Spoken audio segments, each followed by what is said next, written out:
I believe that everybody has a story, and I'm fascinated to hear them. So come with me as we take a walk down Fascination Street.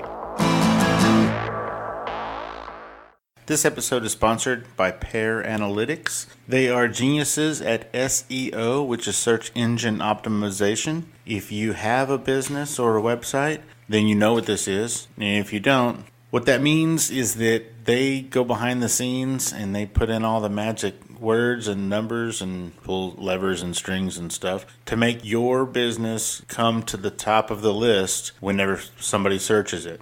I don't know if you know this, but 61% of all money spent on Google AdWords does not result in a single conversation. Use Pear Analytics and this will not happen. They can help you solve this problem. They can help you show up to the top of the page when somebody searches for your industry or even your name. You can find them on our Support the Website page, and you can just click on the actual logo and it'll take you right to their website, or you can go to pearanalytics.com. That's pearanalytics.com. Tell them you heard about it here on Fascination Street. Thanks. Do you like eating sand? What about talc or titanium dioxide? The fact is, 99% of all vitamins on the market contain unnecessary and potentially toxic additives. That's why we've created Pure Vitamin Club. Our daily multicap is a carefully balanced formulation of the 13 essential vitamins plus 11 key minerals with no added ingredients of any kind. Just the nutrients your body needs to function at its best. But no vitamin will do you any good unless you actually take it. So we've made that easy for you. Pure Vitamin Club will deliver your vitamins to your door for pennies a day. Pure Vitamin Club. Hey guys, this episode is Jacob Trevino, owner and creative energy behind Overlook Lodge, Video Archive, and Guerrilla Cinema. In this episode, we talk about how he went from an unsatisfied engineer to one of the coolest guys in the Midwest. Enjoy, guys. This is some really cool stuff. Immediately after this interview, you're going to hear a clip from the Adam Carolla show where Gina Grad, Brian Bishop, and Adam Carolla talk about our guest on the August 3rd episode featuring Ralph Macchio and Derek Johnson.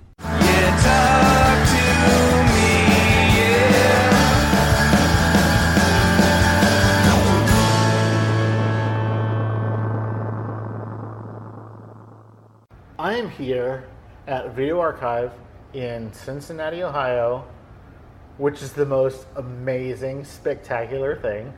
I heard about it first from Kevin Smith on, I believe it was Hollywood Babylon, and then I heard about it a second time on the Adam Carolla show. Gina Grad was talking about it, and I had the opportunity to be in Cincinnati, and so I had to come here. And now I am sitting with Jacob Trevino, the owner. Yes. One of the owners? The owner. Like, it's always weird when you start a business in America because, like, there's always, like, people behind the scenes that pull the levers right. and make it go. You're the face. I'm the face. Well, first of all, thank you for pouring me a sweet, lovely little Maker's Mark. Yeah, no, you're obviously, like, close to bourbon country, so you have to have, like, a good bourbon. Absolutely. Like, to start off the day. You know, I just, you know, whenever you're listening to this, where we are in the past, it is 10 a.m.? 10 a.m. Yeah. 10 a.m. drinking bourbon. Like, that's a good time to start drinking bourbon. That is what I'm talking about. Okay, so I'm just... Oh my gosh. Do you want to go back to the beginning? I really the do. Origin story? I want to start at the very beginning. First, let me say that my Uber driver, when I got in, he was like, you sure you want to go to this address? Because this is not in, let's just say it's not in the greatest part of town. We are what most people consider bleeding edge of something new, something interesting. Bleeding edge. Interesting. I mean, we have never shied away from installing really kind of cool things in unique areas of the city. But first, I think, let's talk about how this all started, I guess. Well, first, let's talk about you. Let's talk about me. Okay. So you're from Houston? I'm originally from Texas, yeah. So okay. I'm originally from the greater Houston area. Okay. Grew up there, went to school at UT in Austin. Oh, cool. Had a very failed engineering career. Okay, what kind of engineering? I actually did home inspections, so like structural engineering and like mechanical and like electrical. Sure. It was like a jack of all trades. Yeah. And then that didn't work out, so I went back to my second love, which is bartending. Okay. When did you start bartending? Is that how you got through college? I got my first bartending job at 18. I was working at this little pub and grill, and one day the bartender didn't show up, and so the owner took me behind the bar and showed me how to make a margarita, and then was like, all right, that's all you need to know.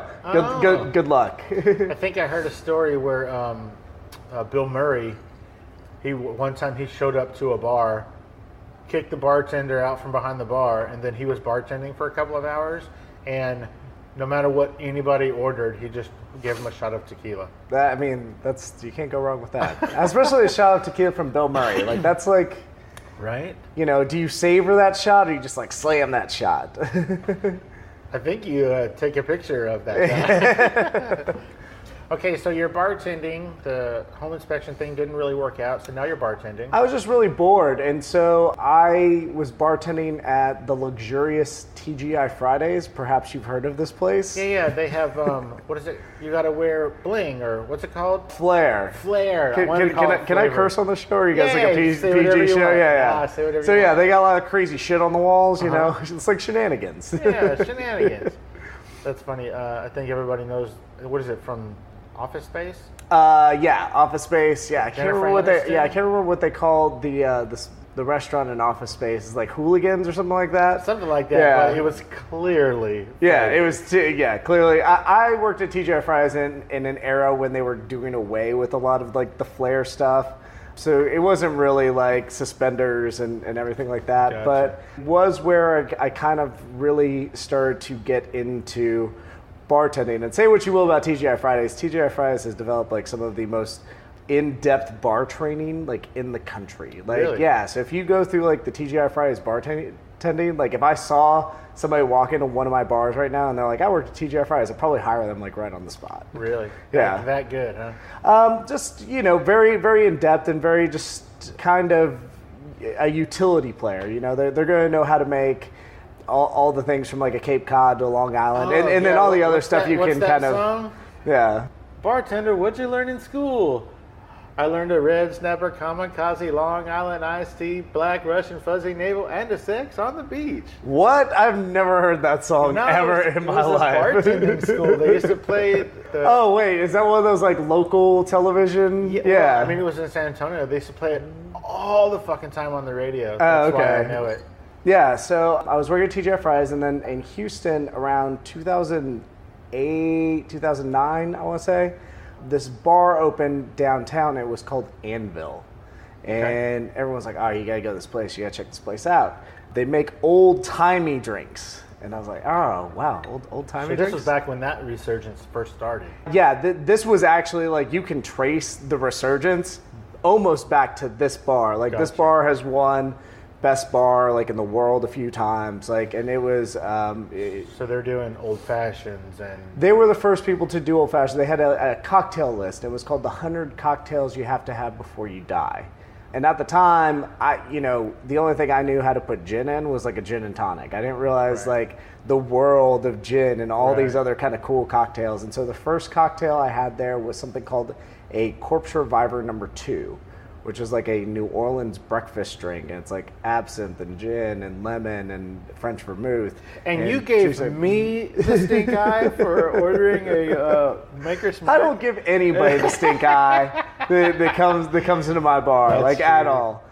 But for a long time, that was where cocktail culture was going, was developing these really kind of fancy old recipes, kind of really bringing it back to life. We saw that, the bartender with suspenders and a twisty mustache and 30 different bitters. Yeah, 30 different bitters. And I kind of grew up in that culture, and unfortunately I kind of contributed to that culture a little bit because I was a little knowledge is like power kind of a deal. I think you mean fortunately. Yeah. Well, I'll wrap around because it's all a part of the bigger story about how we end up in a Tarantino-themed bar. Is we have to go through this whole process of falling madly in love with all these like old classics, and then to flash forward the rejection of all of that, and that's how we end up here. But so I was living in Houston doing the TGI Fridays thing. After Hurricane Katrina, a buddy of mine was opening a sports bar in Louisiana. He needed help, so I went and ran this 24-hour sports bar. Yeah, the bar was operating 24 hours a day. Well, I tell you what, if there's any place you can find a 24-hour bar, it's either Las Vegas or New Orleans. Yeah, and I was 25 at the time, and just way in over my head. Like, just was operating like on, whatever sleep I could get, because this thing was like an animal. Like, it was right on the water. It was summertime. This place was always packed, and there was no last call. Right, so for you, like, in the bar, as a bar owner and a bartender, like, last call is your reprieve. Like, last call is like, let's go home. Right. But there would be times that, the sun would be coming up, and I'd be like, I have to go home, like, at least for a little bit. Like, I come back and figure out, like, what's going on for the day, and how much beer do we need to order to get through the week. And so I would like go home and like get in the shower, and I would cry. And then like a silkworm shower. Yes. Trying to wash off the day. And then I would like try to get my shit back together, and I was like living on 2 hours, 3 hours of sleep for about like a 6 or 7 month period. And then I quit. I couldn't do it anymore. This was actually the thing that changed my direction, because I was probably always going to be like a sports bartender guy. It was simple mind with simple taste. Like nothing. At this point, I've been making like the fanciest drink I knew how to make was like a mojito. So you went from this home inspection thing where it wasn't enough to this 24-hour sports bar where it was too much. Yeah. And your just head's trying not to explode. But it was all very exciting. Like, it was all a learning experience. But then I met one of my first real mentor was a chef by the name of David Sorrells, and he had worked for Thomas Keller. How did you meet him? We were living in the same city, and I actually went and ate at his restaurant that he was working at the time, and it was called D'Angelo's. Okay. So he was working there, and I went in for dinner with a friend, and I just remember being really blown away by the service and by everything else, but I wasn't really impressed with the cocktails. At this point, I had kind of broken away from the sports bar thing. I had been to Anvil, so I had seen where the ceiling was. And so you're at D'Angelo's around 19... this is 2010. 2010, yeah. Okay. Because I don't know if everybody knows, but really nice Chef Lee restaurants only just recently started having really cool, inventive bar drinks. Yeah, it's always been kind of this weird mismatch where for the longest time, you would have great food, but the bartender was still making your drinks with like sour mix like out of a jug. And this was still kind of that place. There was like the apple teenies and crazy, like all kinds of different crazy martini 2010 lists. was still pretty much that time. It still really was. And so I'd gone to dinner there, and the next day I went and I quit my sports bar job. Really? Yeah, just I couldn't take it anymore, and I walked into this place, and I met the chef, and I said, I'll wash your dishes. Like, I don't care. Like, I just want to work for you. Like, I don't care what I do. Like, I'm a bartender, and I'm a bartender by trade. If it takes me 2 years to work up to be behind your bar, like, I will do that, and he hired me on the spot.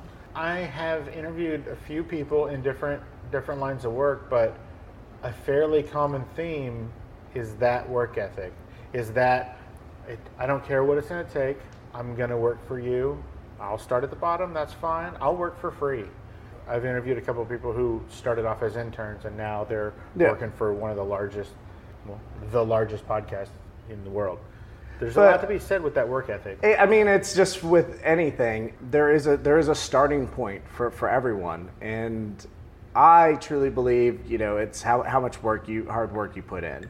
And it is really, there were times in my life in college that I was working 3 jobs, I was working 4 jobs. So Yeah, I mean, for the work ethic thing, like, yeah, even when I had this other bartending job, I found ways, like, during the day still to make money. I was managing the apartment I lived in. It was a small apartment complex. It was only that's genius. 'Cause that gives you, I don't know if it's free rent, but it's a heavily discounted rent for sure. Yeah, well, that's all it was. Like, I just worked for free rent, but it was like a 30-unit complex, like very like little hassle. Yeah, very manageable. So it was like, yeah, if we have a spare apartment, like show it, clean it, rent it out, do the paperwork, collect the rent checks. Rent only comes once a month, so it's not like you're having to. And you can clean it whenever you want. Exactly. You can clean it at 3 o'clock in the morning. Pretty much. So for me, it was always, I've always been this kind of multitasking personality. I think people that want to succeed, and for me, it wasn't even wanting to succeed. I just knew that there were things I wanted to accomplish and things I wanted to do, and there was a road to get there. And I think once I started working at D'Angelo's, my goal was to own my own bar. I had seen working at the sports bar how somebody could run a bar terribly, like just run into ground, and like that was part of my fault too.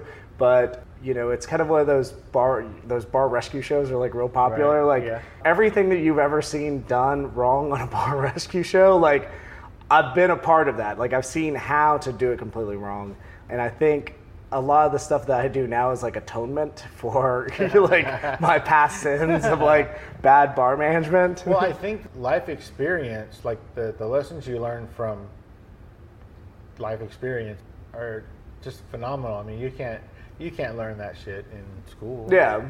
At a bartender school or a real school. Yeah. So then a unique day happens. I'm working the bar at D'Angelo's, and a girl walks in and goes, "Hey, I own this wedding venue here in town.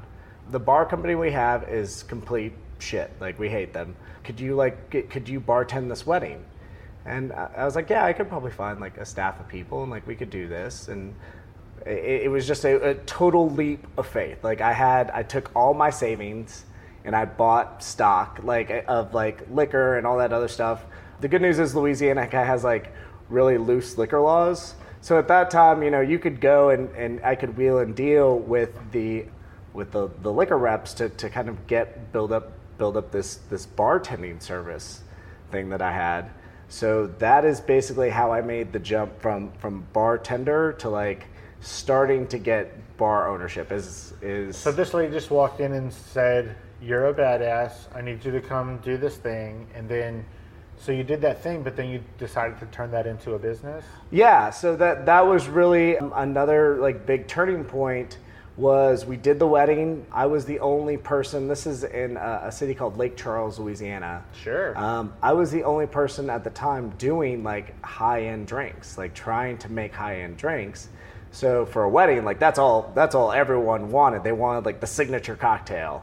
And so I was lucky to get in. So I just started scooping up every wedding that came to this venue, and then they had a second venue. So every weekend I was busy, which was great because then during the week I could do the apartment stuff, and eventually I left D'Angelo's not on the best terms.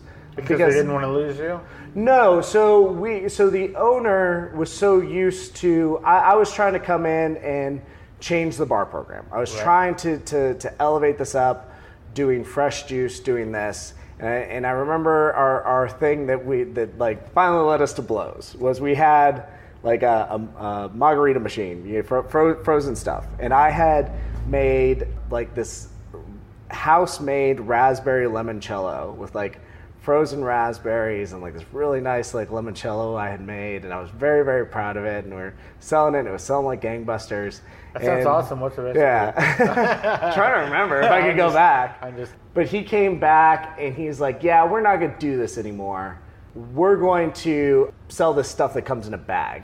Okay, so I'm assuming that as the owner, this person was motivated by the profit. Yeah, cost. and so your way was a little bit more expensive. My way was a little bit more expensive, but I feel like with food and with beverage, like you're giving experience. And I think everyone can say like the best thing that they've ever had to eat, or like the best place that they've ever been to dinner. There's TV shows. Yeah. There's this show on the Food Network called The Best Thing I Ever Ate. Yes. Yeah. And it's all these little stories. So at that time also I was lucky because my mentor David Sorrells was also having conflicts with this owner. Chef David Sorrells. It was having conflicts with this owner too. I'm sure for and the same reason. For the same reasons. And so we both were like, fuck this. We we're better than this. I don't know if we necessarily were, but at the time it felt really good to say like, we're gonna go deliver the most amazing drinks, the most amazing food. Right. So me and him like paired up and started doing what are essentially now called pop-up dinners, where we would sell tickets to like. Luckily, I had relationships with the wedding venue, and the wedding venue was in this old bank, and they had a bank vault, like a huge bank vault, and we could do dinners. And this is in Lake Charles? This is in Lake Charles, yeah. So we could do dinners in the bank vault. And it was that sounds dope as fuck. It was really fun. It was some of the most fun I've ever had creating. It's really where I learned my voice as a bartender. Because a lot of the stuff that I was doing at D'Angelo's was just kind of trying to rip off like other places like Anvil and like PBT and like famous bars that I had seen their recipes and was trying to recreate. With the Cala project, it was really where I was trying to come up with my own stuff. To say, okay, I've learned stuff now. And so the dinners were successful. They were selling out. The business is going really well. And then I meet my fiance. And what's your fiance's name? Katie Frazier. Yeah, and so we met where all good couples meet on Bourbon Street. And it was, as I say, love at first sight. And she told me, I live in this place. I live in Cincinnati, Ohio. And I was like, oh. She was just on vacation? She was just on vacation, yeah. She was there for a bachelorette party. I was, yeah. And you're like, oh, Cincinnati, oh. The thought of Cincinnati had never crossed my mind before. Sure. And so we had this wonderful night. And she flew back here, and we talked on the phone for a week. And after about a week of talking on the phone, I said, I want to fly to Cincinnati. I want to take you out to dinner. I had never, the thought of coming to Cincinnati had never ever crossed my mind. I didn't really even know where Cincinnati was on a map.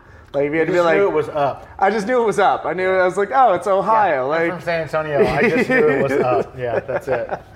Like the Rock and Roll Hall of Fame is like around there, right? Like something, yeah. Right. The Bengals, yeah. Something's up there. So I flew in and almost immediately fell in love with the city. There was just something about it. This was 4 years ago. Well, the city does have a professional football team, a professional baseball team. Yeah, no, it's very cosmopolitan. I mean, I'm from San Antonio. We got the Spurs, and that's it. Yeah, but San Antonio also has a Riverwalk, and it has the Alamo, and it has... We got some cool stuff. It has the Oyster Festival, which I really love. Oyster Bake? Yeah. Yeah. And we got some cool stuff, but, I mean, we don't have a football team. I mean, everybody in San Antonio is a fan of the Dallas Cowboys. I'm a huge Dallas Cowboys fan. I know, you're wearing Cowboy colors. It's that time I'm sure it was on accident. It's just ingrained. Pretty much. No, this is standard uniform issue. When you get to be, in a certain line of profession, especially one is like a bar, like all your clothes get ruined very easily. Sure. So you tend to lean towards dark colors. All of my stuff is like blue and like black and gray. I basically wear a uniform now because you spill shit on yourself all the time, constantly as bartender. Absolutely. And there's only so many times, like, we used to say that we're going to do this game that was called, like, you just wear white for one shift. Like, all the bar staff wears white. And whoever has, like, the least amount of stuff spilled on them at the end of the night is, like, the winner. And that person should win a brand new white suit. Yes. But I came here into Cincinnati, and basically, me and Katie dated for a year long distance, and I was flying up here once a month, and there was such an energy in the city. Unlike in Louisiana, where it was kind of a struggle to win over the hearts and minds of Louisianans. Like, we want to do new and inventive things. Well, I mean, Louisiana, especially New Orleans, is steeped in tradition. Yeah. So I would imagine that trying to get them to bite on new and innovative is not the easiest. It's not, especially where we were, Lake Charles, which is outside of New Orleans. It was you had see those commercials all the time for it's like Cushada. Or exactly. Like, come on down to Lake Charles, Louisiana. Yeah, Lake Charles is home of all of Louisiana's casinos. Right. So I mean, you've got like a buffet culture there. Yeah, and it's a lot of older people. It is a lot of older people. A lot of older people, and it's all tourist. It is. Luckily, the oil refineries are there, so it was a lot of blue collar. Cool. Which, I mean, I consider myself, blue collar. Like, I'm staring at you right now. You're wearing a blue collar. We wake up every day, we work hard, and that's why I feel like food and drink is so important. Is because when you work hard, you need to treat yourself to those kinds of things, right. to food. It's the phone is ringing in the bar at 10 a.m. I can tell you it's one of two things. I lost my ID there, or do you have my credit card? We get those calls like 30 times a day. We're happy to return lost paraphernalia. That's funny. But so I immediately fell in love with the city. I came back and I told my mentor, Chef David Sorrells, I think I'm gonna leave, and that was a hard thing to do. Like, that's because we had been building this thing and we had been planning to open our own restaurant, to do this, and for me to kind of back out of it, like, I think is a hard thing to do, because we were more than just colleagues, we were friends. And I think sometimes you build stuff up with your friends and then you have to walk away, and I think it's a hard thing. I have been on the receiving end of that before.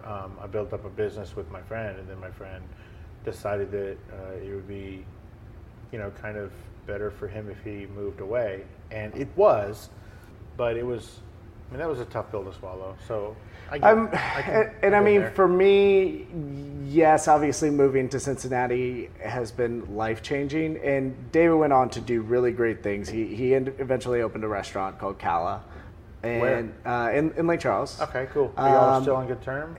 We never quite got back around. Like, I would go down there and I would try to visit, but it was never the same. Like, it was like there was always some sort of invisible wall between us kind of getting back, and he's kind of protecting himself. He was, and it was always kind of those things that, have you ever seen the movie Whiplash? Yeah. Absolutely. The beginning of our relationship was very much that relationship. Like, he was hard on me. Like, he would tell me, like, my drinks were shit and I was shit and everything I was ever going to do was shit.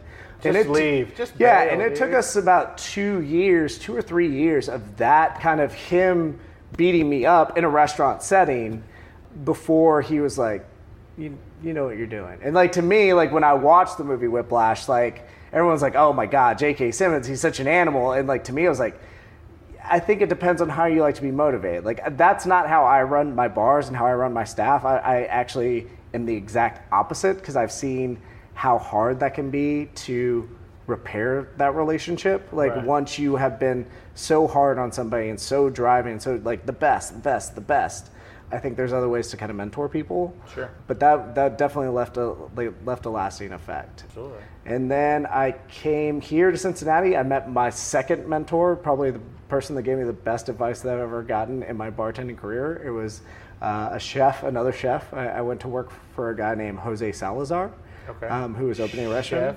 Chef Jose Salazar, who just won James Beard Award for Great Lakes Chef. That's fantastic. He's an amazing guy. He was also another disciple of Thomas Keller, and that's why I was immediately drawn to him. Like, I was like, was that a coincidence, or did you? It was a random coincidence. Really? that Chef Dave and Chef Jose have both worked for Thomas Keller, and obviously, if you don't know who Thomas Keller is, he is the America's greatest chef. Like, it is that's pretty much what people consider him as. This avant-garde, amazing, once-in-a-lifetime meal if you can get into one of his restaurants, like Per Se or French Laundry in Napa Valley. He's the Masuharu Morimoto of America. Yes, very much so. So I went to work for Chef Jose doing his bar program at his first restaurant called Salazar.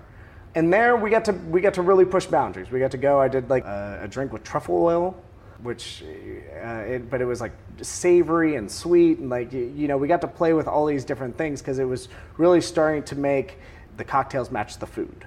Okay. And then we went out for drinks one night, and I was talking about the new menu, and got all these ideas. I want to do foie gras infused bourbon, and I want to do this other thing. I want to do this thing, and I want to create like little pearls of, like grapes, like that people can eat, but it's not a grape. It just tastes like grape. And he's like, whoa. So, like, it's got to be good. It doesn't matter what crazy molecular, what crazy old school system that you're going to use, if it's not good, it doesn't matter. If your bartender is putting in 14 different ingredients to the drink that are all exotic and rare, and this Amaro and this fancy bourbon, but if the drink's not good, like, it doesn't matter. It doesn't matter. It's all for naught. It's all for nothing. And that's kind of what led us here. Is around this time, obviously, I couldn't just do one thing. I couldn't just focus on clearly just doing this bar program. I really want to do my other passion, which I think that came from being a business owner myself. Is very hard to work for someone else once you've kind of tasted that freedom. I was going to say freedom, yeah. One of the best and worst things you can do is own your own business. That's true. If you want to be the most stressed out you've ever been in your life, but yet somehow still feel amazingly free, start your own business. And what sucks is if you do start your own business and it doesn't work out, it's so hard to work for somebody else again. Oh, I believe that. Luckily, though, I think I know if all this crumbles tomorrow, I know exactly who I'd submit my resume to, because it would just be the easiest thing in the world. Cool. Which would be I'd just go work for Disney. Really? Yeah, I'd be like, hey Disney, let me design your bar programs. Like we'll have a fun time. And I think that's how all this started. Was I'm working for Chef Jose, and I was also working at another bar here in town called Japs, which was like a very stuffy, like old-timey cocktail bar. It was like it was the best cocktail bar in the city. I was working there 2 or 3 times a week, and then I was still working at Chef Jose's, trying to conquer the Cincinnati bar scene, trying to make a name for myself. And then I got really tired of, we would have people that would come in to the bar and say, can I get a Bud Light? And I'd say, I'm sorry, we don't serve Bud Light. You really would say that? Yes. Oh, yeah. Or can I get a Cosmopolitan? And we would say, no, we don't make that cocktail. I had all the ingredients, but the owner, who was very pretentious, was like, no, we make serious cocktails, would not allow me to make a guest a Cosmopolitan, and that really freaked me out. I wish there was more bars that did that.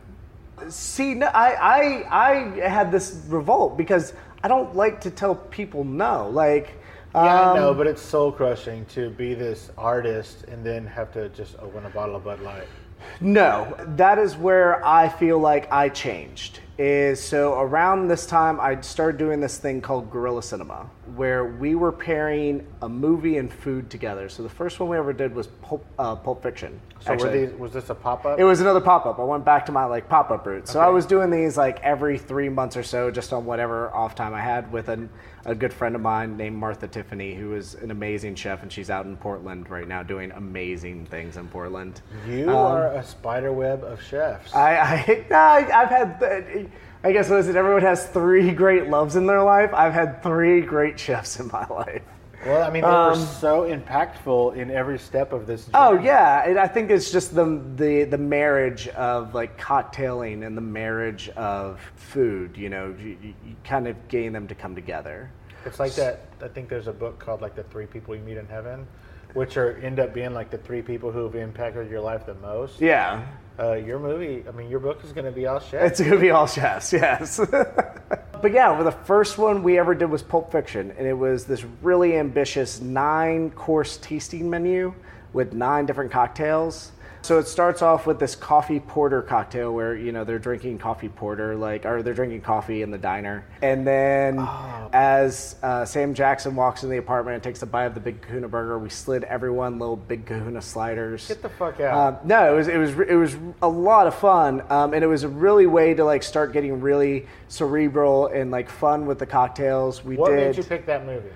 There was a lot of food in it, and so it seemed like a lot of food, a lot of drink. It's also almost a 3-hour movie, so it was really easy to pace everything out. Gotcha. We did Willy Wonka, and Willy Wonka was so tough. Nightmare. It's got such a short running time, and we were trying to do 7 courses in an hour and a half. Good God. And everything for that pop-up was really crazy cerebral. I made a cocktail that you could hold in your hand. It was this bubble.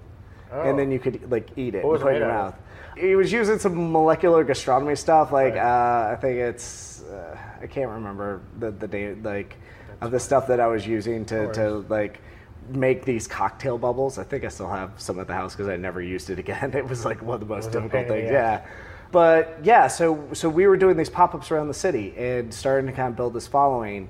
And I met my first. And you still do it, right? We still do it, yeah. So if you follow Facebook, you can hop on Gorilla Cinema. And it's a great place to follow what's happening at the bars and what we're doing.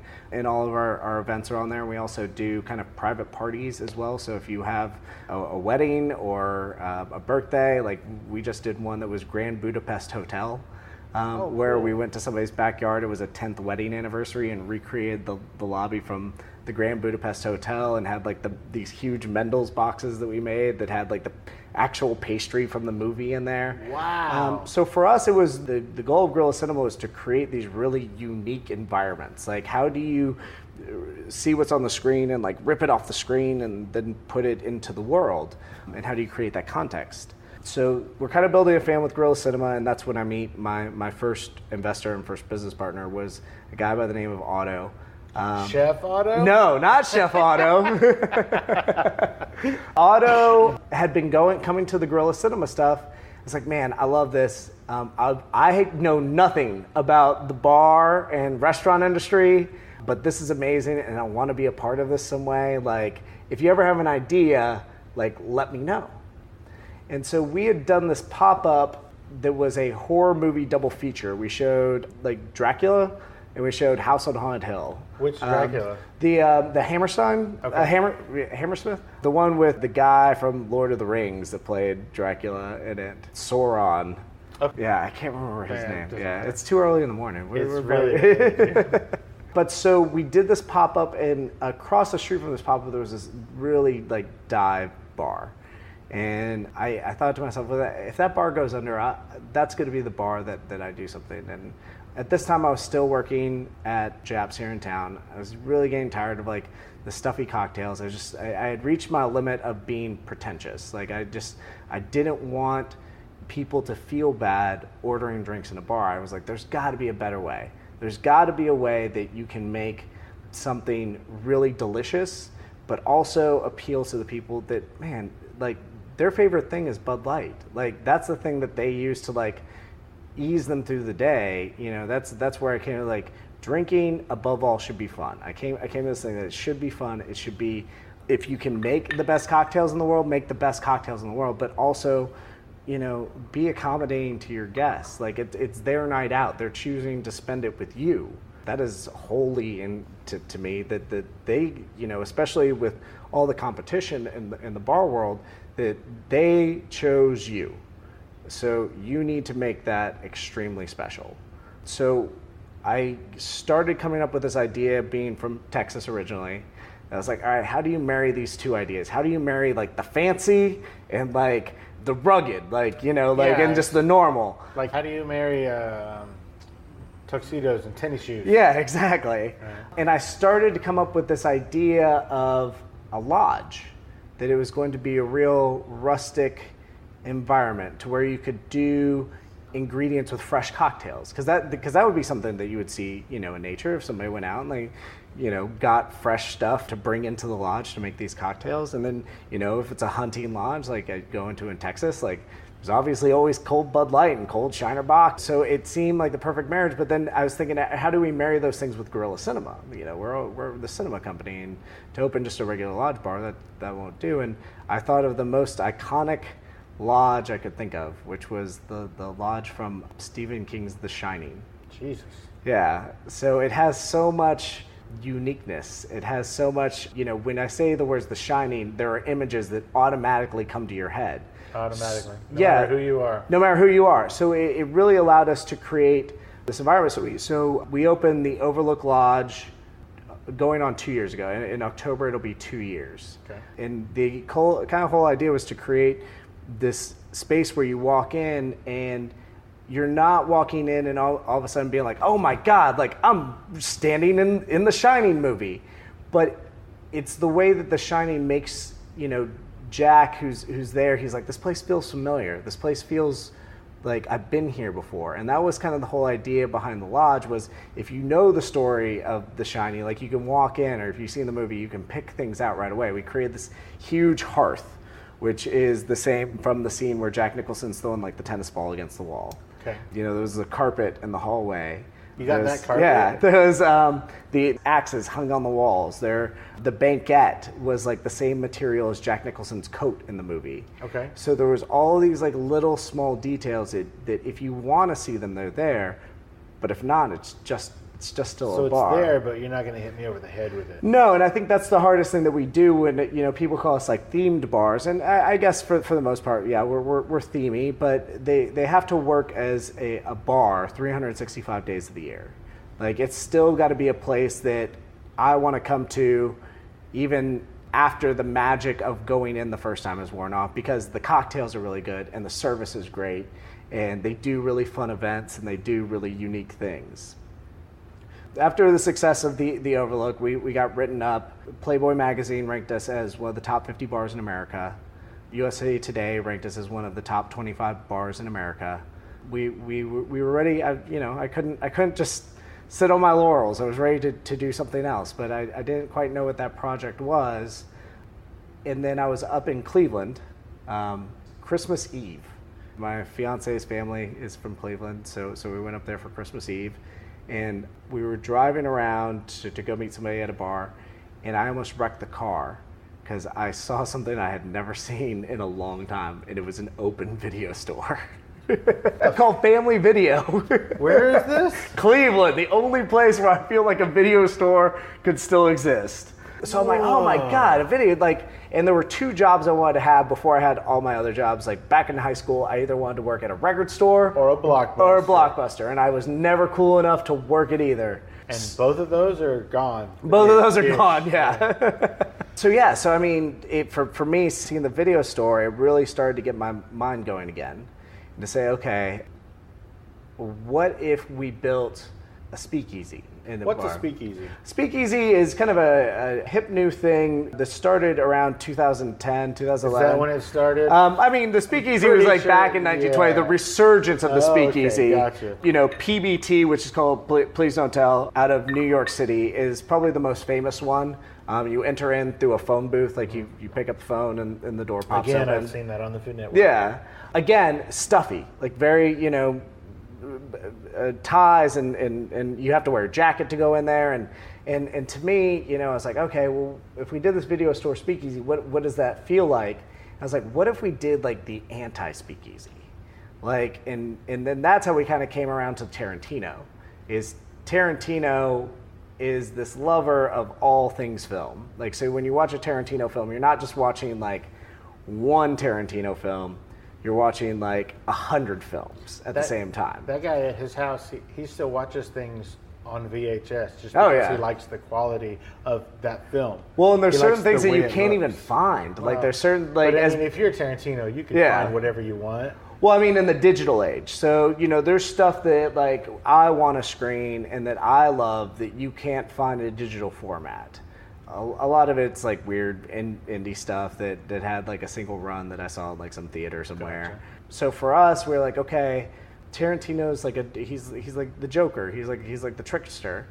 He's also like kind of the everyman's director. So again, we went back to the thing, if we're going to do a Tarantino speakeasy, it shouldn't be this pretentious thing. It should be this very basically, it's an upscale dive bar. For a while we've got Pabst Blue Ribbon on tap, and the big thing I wanted to do was obviously create a $5 milkshake, and that was like the wizardry of math. I wanted to sell a drink for $5 that was a craft cocktail, and that is almost impossible to do in this industry. You have to keep your margins at a certain point, and I didn't want to skimp on ingredients. I didn't want to use like some Kentucky Tavern bourbon in it. I wanted to use like a good quality bourbon, and so we were able to figure out a way to really sell this amazing drink for $5 because I wanted people to walk in here to feel welcome. I think that's the big thing about all of our bars is I want you to walk in the space because movies are for everyone. Movies aren't just for high class individuals. Everyone's been to the movies, so our bars need to reflect that, and our bars need to reflect that fun. You said coming over into this neighborhood, it's kind of a rough neighborhood, but it's a little sketchy. Yeah, but I think that's what makes it interesting too, and I think it really sets the Tarantino film vibe. And it also sets like the exploration thing to see like this video store kind of in this neighborhood that you're just like, why would I come here? Like when we pulled up, the Uber guy, he was like, what's this place called? Like, I go, well, there's probably not going to be a sign on the front door. And then I saw was that a rabbit? Yeah, the rabbits. Yeah. I saw the rabbit and I was like, oh, there it is. Pull up there. And then we pull up and he goes, what is this place? And I go, look, dude, those are videotapes in the window. And he was like, all right, dude, whatever. So it's pretty eye-catching. Yeah, so that's how we came up with the name Video Archive, because that was Tarantino's video store that he worked in while he was writing Reservoir Dogs. Okay. It was so cool because I was listening to an interview and he actually talks very fondly about the Video Archive. It was so weird to hear Video Archive come out of his mouth. Right. But yeah, so we wanted to create this space that was very much a part of his world. You need to clip that interview and play it over your speakers. So we created things like the Mia Wallace wall that we have here over our vintage jukebox. You know, we tried to incorporate elements. So explain this wall to me. So we're staring at it right now. So Mia Wallace in Pulp Fiction, she, to me, is a very iconic character that, you know, when I go out on Halloween, I'm at least going to see like 3 or 4 Mia Wallaces. Right. Because it's a pretty simple costume. It's a black wig with bangs, and it's a white shirt and black pants. So but I still feel like she's this strong female protagonist. Like, there's nothing about her that is meek. Like, she's very, very strong. So we wanted to create this wall. So we ended up dressing up all these different girls to look like Mia Wallace, and then taking their photos and then hanging them over our jukebox. The Wurlitzer jukebox. Yeah, the Wurlitzer. All Tarantino films have like a good shot of like a jukebox, and music plays so heavily into all of his films. Right. So yeah, so for us that's how we kind of got here, and it's been, you know, an amazing ride. Obviously, Kevin Smith came by and was nothing but a gracious guest. Like, he was amazing. So if I remember correctly, when he talked about it, he was for whatever reason, he was in the area, and I think he hit up on Twitter and was like, hey, what is there cool to do here? Well, this is how he told the story. Okay, that is a partial truth. We kind of blackmailed him a little bit in the way that we could. Obviously, when we were coming up with the Tarantino theme, I'm actually a huge lover of Kevin Smith. I love his films, I love his podcasts. There was a time where I almost called the video store RTS Video, because it's the video store in Clark's. Right.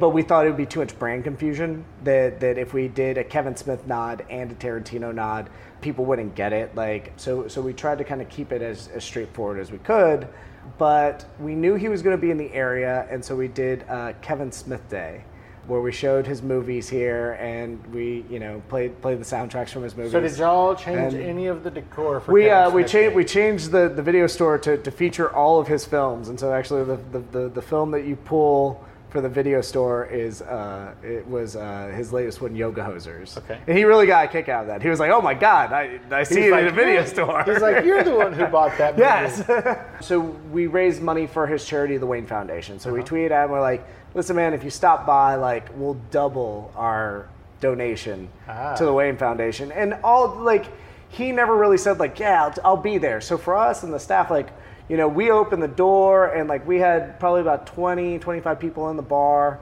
and I knew like if he was going to come, he was probably going to come early. So, and also he's not a drinker, so he's probably not going to stay forever. He stayed a long time. Really? Like, yeah, he stayed probably over an hour. That surprises me. That's awesome. We hung out in the front, and I mean, it was just so awesome having been on this journey of loving movies and trying to. I know that I can never make a movie. I know that I could never direct a movie. I know that I could never act in a movie. I'm not talented. That statement is diametrically opposed to everything Kevin Smith stands for. But I love movies enough. I love movies enough to know that I don't want to ruin movies with my vision. It's not that you couldn't. You just shouldn't. I guess. But this is my way in. This is my way to marry my passion for film with the thing that I'm really good at, which just happens to be making drinks. Like, and you know, we're not done yet. We're working on some more innovative ways, but I think that's a thing where, again, I differ from the other speakeasies and the other kind of craft cocktails. Is I'm looking to the future. I'm trying to figure out, okay, what do people want to do next year? What do they want to experience next year? Not so much like, oh, let's make some more old fashions and Right. things like that. Like, I want to find the next cocktail that you love more than anything else. I would love to be able to create the next Cosmopolitan or the next Long Island or something like that, or something that is just so inventive that everyone in America rips it off. Like, Gotcha. Oh, the Moscow Mule. the Moscow Mule. Jesus Christ, that Yeah. guy's everywhere. I can't tell you how many bars I've been to that say, "We have the original Moscow Mule. We're the ones who created it." I'm like, really? Yeah. In Podunk, Shittsville? I don't know if that's true. I mean, you combine 3 ingredients together. Like, don't get crazy with yourself. Calm down, guys. You basically took a dark and stormy and put vodka in it. Right, there you go. But yeah, so for us, it's been a wild trip, obviously, to get to here, to be. And who's us? Is it me and my fiance? Like, okay. yeah. Katie, yeah. Awesome. So, we're constantly doing things to expand the brand, to create new things. We're doing Hocus Pocus. The movie? With like in the city park, like to kick off October. Are y'all gonna play that song, Hocus Pocus by Focus? We should. That's a super long song. It's like 15 minutes or something. I think that's on the Baby Driver soundtrack right now, which is the soundtrack that I'm really into. With good reason. That soundtrack, besides being immense, is amazing. Yeah, it's the best soundtrack I've heard. Like the last one was the first Guardians of the Galaxy. I thought you were going to say Garden State. No, Garden State is definitely up there. Yeah, Garden State shows you that you can take a mediocre script, and if you put a good soundtrack to it, you can make an amazing Right. film. You said Guardians of the Galaxy 1? Yeah. Volume 1 or whatever? Volume 1. My wife has 2 albums on her cell phone, Yeah. and that's one of them. It's just so good. Like, it's just like... So, it's such... And then, like, if I could go back and, like, the things that really got me into... it's so funny because a soundtrack was the first record I ever bought with my money. Cool Runnings. Wait, that's the Jamaican Bobsled scene, yes. right? I was like eight years old, John and like Candy? and I was at a Circuit City, and they used to have the listening stations. Yeah, they did. Yeah, that you could listen to the record before you bought it. I remember. And I remember like the first song on there was Talking Heads' "Wild Wild Life." Wow. And like as an 8-year-old, you're just like, yeah, you got some Wild Wild Life. This is great. Like, sign me up for some Wild Wild Life. And I think after that was like a reggae version of like Here Comes the Sun. And then it also featured a little known artist at the time called Shaggy. Before he made before it wasn't me. Like, he had some song on there. I think it was called Cool Me Down or something like that. That guy was in the Navy. Oh, really? Oh, yeah, I remember hearing that. He was at in the Navy, and I believe he was in Desert Storm. Okay. And so my wife was also in the Navy in Desert Storm. Oh, wow. They didn't know each other, but they were out there in the Persian Gulf together at the same time. And I'm always like, it wasn't me. Is the song, it wasn't about your wife? That'd be amazing. That would not be amazing. I mean, come on. Everyone's got a history. Like, that would be weird, but yeah. So Shaggy, yeah. Yeah. You know, for us, it's always going back to the love of movies. Like, and how do you keep creating worlds that people can walk into? So when you come to the video archive, you can step into this time machine, basically. Step into the video store, pull a tape on the wall slides open. When you come walk back into the video store, you're just surrounded by videotapes, VHS tapes, yeah, hand curated. And you're just we don't take just any schlup up there. Like, do not bring me like your Britney Spears Crossroads. Although, like, no, bring me your Britney Spears Crossroads like, on VHS. You know if what? you I would it. actually take that. Don't bring me any. Do you have Cool Runnings up there? We don't. So if you have a Cool Runnings, bring me a Cool Runnings, and then. But we have too many Sister Acts. Please stop bringing me Sister Act. What about Sister Act 2? We have that too. Back in the habit. We have a whole Whoopi Goldberg section. Even the movie where she has like the dinosaur as like they're both cops. Oh, Jesus Christ. Theodore Rex. Theodore Rex, there you Yes. go. Do you have all of Kevin's movies up there? We do. Yeah. And do you have all of Quentin's movies up there? We do. So awesome. with the VHS, we don't have some of the newer stuff, but we also have, back in the 90s when he was getting popular, he started releasing stuff on VHS that he called the Tarantino Collection, Okay. which were just movies that he really loved. Sort of like Peking Tarantino's Assassin. favorites. Yeah, Tarantino's favorites. And it Okay. was like under the banner of Miramax where they were doing these re-releases, but with his name on the cover, like Tarantino series. Like he was probably making like $1 like off someone else's work. Oh, but- the Weinstein. Yeah, no, yeah. But yeah, it's been really exciting. We're getting ready to change up a little bit for the holidays. So the Tarantino. Y'all do this often?